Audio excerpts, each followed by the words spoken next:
Kwanza, Rais wa Jamhuri ya Kenya anasimamia amani na anasimamia uhusiano mwema na anahusika sana ulimwenguni kwa mambo ya climate change na mambo ya kudumisha amani.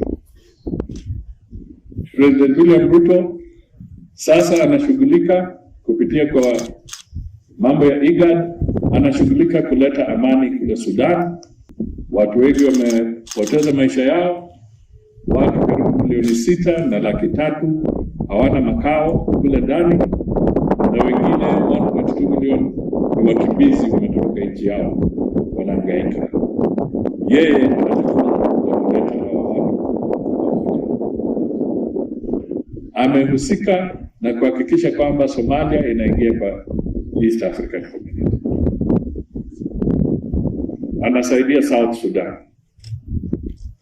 Hata kule DRC kupitia kwa mrengo wa East African Community amekuwa akihakikisha kwamba wale ambao walitumwa wa kudumisha amani, sio kuleta vita.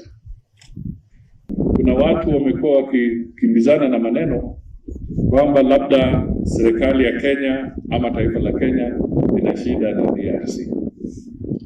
Mimi nataka niwahakikishie hakuna kitu kama hiyo.